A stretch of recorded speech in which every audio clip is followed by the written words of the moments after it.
Hello everyone, this is Sam over at the Foot Whisperer Reflexology Institute with a thank you first and foremost so much to everybody who submitted foot pictures.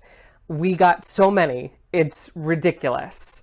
And we still have room for more. So if you would like to send in your foot photos, also taking photos of hands, face, and or ears, you can always submit those to Bing, sam@footwhisperer.com. That is the email to send those pictures to. But this video features the first 3 people that submitted. Thank you, first 3. And what we will be doing is I will be putting those photos up for you to view, and then you will hear my audio recorded assessing each foot individually, and each foot I will find 3 specific markers to show you all in social media land so that you start to get an idea of what foot reading is about and what reflexology principles I utilize when I do my reflex consultations via Skype. As always, if you would like to schedule a consultation, you can do so. Just check the information below in the description. But medical disclaimer, this video is not going to DPT, and what that means is we are not going to diagnose, prescribe, or treat. That is not the intention of this video, and that is something that I harp on my students about. And instead, we are going to ACE each one of these feet, ACE, standing for assess, coach, and educate based on reflexology theory. That is the intention of these videos. This is just for entertainment purposes, and I hope that you all are thoroughly entertained, but also that this starts a deeper dialogue between you and your body to maybe see if some of these findings are accurate to where you can start to have a deeper discussion with your general care practitioners, physicians, and mental health counselors. So, without further ado, here are the first 3 feet for our foot reading video series. Thank you all so much. Alrighty, so let's jump into our first pair of feet. Thank you, Rachel, for sending in your feet for us during this video series.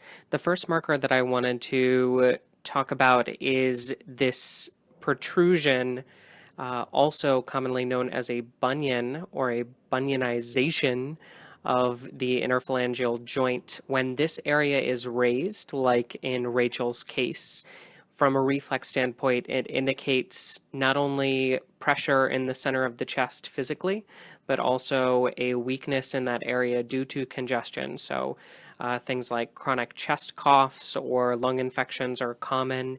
In addition to mentally and emotionally, we have a tendency to bottle up feelings, giving us that sense of kind of the bone bottling up pent up energy. And that's really the big message that bunions send, is just too much pressure. So that's that. Our next marker that we see is affectionately what's known as a baby bunion. When the 5th digit interphalangeal joint starts to protrude like this, it's known as a baby bunion, but it is sitting directly over the shoulder reflex in reflexology. So it does indicate a pressure in the shoulder. In this case, this is a right foot, so it would be the right shoulder reflex that is containing too much pressure. Same thing with the bunion in terms of pressure in the center of the chest. Baby bunions indicate pressure in that shoulder joint reflex. So that is the second marker I wanted to draw your attention to. And then our third marker on Rachel's feet is this lovely popped tendon. When tendons pop, it indicates stress in the vertical zone. And basically what that means is the influencing factors of that zone are under tremendous stress.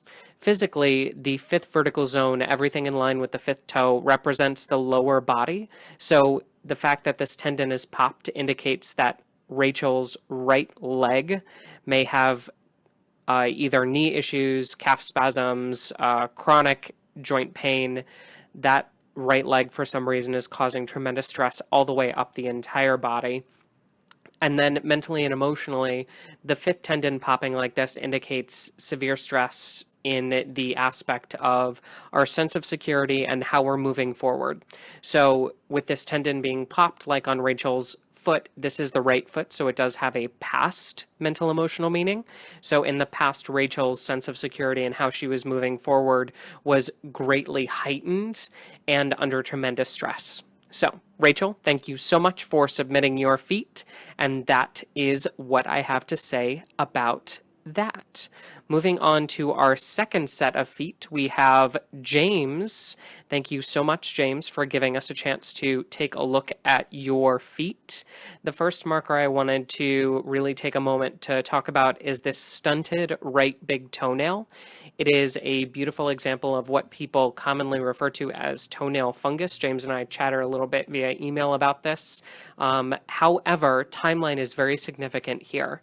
James had mentioned that it started about 3 years ago, so I would be looking for a chronic sinus issue or chronic right eye issue that would have happened around the same time from a physical reflex standpoint to cause that right big toenail, which represents all of the structures in the head, specifically the sensitive structures like the sinuses, like the eye cavity, to undergo that really, really dramatic pressure and buildup of physical tissue. But then also mentally and emotionally, when I see a receded toenail, the timeline also comes into play from a mental emotional standpoint. The right foot, again, representing the past, the big toe representing all of our thoughts and opinions. 3 years ago, when the toenail fungus started, James would have had a severe mental crisis, what would be kind of like a mental breakdown, very much about questioning his mental state, his frame of mind, his perspective, which would have resulted in the toenail fungus. And as the toenail fungus got better, so too would this underlying pattern of stress and dysfunction, but also if it got worse, that would indicate a worsening of the physical reflex complexes in terms of the eyes and the sinuses, but also that mental emotional aspect as well. So, second marker on James's feet, we have these lovely lines. If you look a little bit hard, you can see how where those interphalangeal joints are, where the actual toe joints are, you can see that really sharp lining over the big toes, kind of going into the top of the ball of the foot. And this is not normal. A lot of people look at the feet and they're like, oh, well, it's just feet. From a physical standpoint, the lining is here and nowhere else on the dorsal aspect aside from, you can see it a little bit towards the pinky toe. But also, compared to Rachel's feet, we didn't see that. So when I see lining of any kind, it indicates an automatic weakness. The big toes represent the head, but also the neck. And since it's going into the top of the balls of the feet, then this would indicate weakness in the head and neck complex, also going into that kind of C7, C8, or C7T1 rather. There is no C8, C7T1 area where James would experience things like chronic headaches due to weakness in those vertebrae, in those muscles, that would be represented by this lining. So again, paired with that stunted toenail, a lot happening in the head area for James. Third area, we actually shift to a plantar view of James's feet. Thank you so much, James, for being so thorough. And we see this lovely whiteness that's on the base of the heels. This is excess skin. A lot of people will call it callousing, or that they have dry or cracked heels. This is a mild case, so we're being a little bit nitpicky as far as James goes, but this does indicate exhaustion in the low body. Any kind of dryness, any kind of cracking, they're all what we would call air-type symptoms. So that means that there is an infection of just chronic weakness, fatigue. Wouldn't surprise me if James had trick knees in terms of the knees constantly popping in and out of place, or just a chronic fatigue in the lower body, even paired with something like a restlessness. So that is what I have to say about James. James, thank you so much for lending your feet to science. And then the last person that we have that submitted feet to us is Miss Sonia. Thank you so much, my dear, for sending in your feet. And the first thing that we would like to point out is the toenails. The big toenails on both feet have a very particular shape, and they are more rectangular, with the nails being longer than they are wide.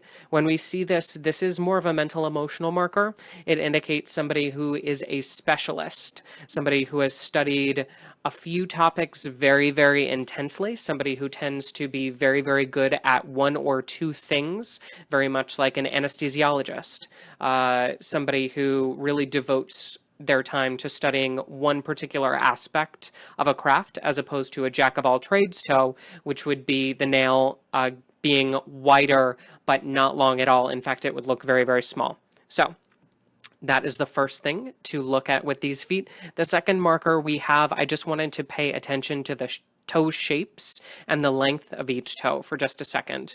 So you can see that the second, third, and fourth toes are longer than the big toe, and the fifth toe is kind of stunted just a little bit. Not too crazy with that in terms of meaning, but when the big toe is shorter than or just a little bit shorter than the middle three toes, I always see this in people who are more action oriented. I personally have a very big toe, and when the big toe starts to jut forward, it indicates somebody who's very mentally dominant, somebody who's very much in their head all the time. Sonia is not so much. She's very balanced in terms of being able to take action and not mentally hesitating, probably because she's done her research. She has that kind of specialist mindset. She really knows what she wants to go for, and she goes for it, also indicated by that sharpened fifth digit, which is not something that we'll talk about in this video because it's a little bit too complicated, but anyway, that is what I wanted to pay attention to in regards to toe length and shape. Now we flip to the plantar view of these feet, and we have what I like to call wrinkling that's happening, or waves that have formed on the plantar surface. You can see that they're actually very much collected in the soles of the feet, specifically in horizontal zone 3 or 4 for my students. This indicates upper and lower digestive fluctuation. This is a very mild case, but since it is so concentrated, I thought that I'd mention it. If you look a little bit harder, you can also see that we have some lines that are crossing right around that kidney reflex. So a lot of issues surrounding proper nutrients, proper water intake, maybe she carb overloads on a regular basis. But this wave type pattern is not something that I like to see in somebody because it does indicate that kind of restless stomach. Something where even if they eat like a saint, for some reason the body just doesn't have the ability to process things digestive-wise as well. So that's something to look for. And that concludes our 3 markers on 3 feet each. And I will leave you with this final message.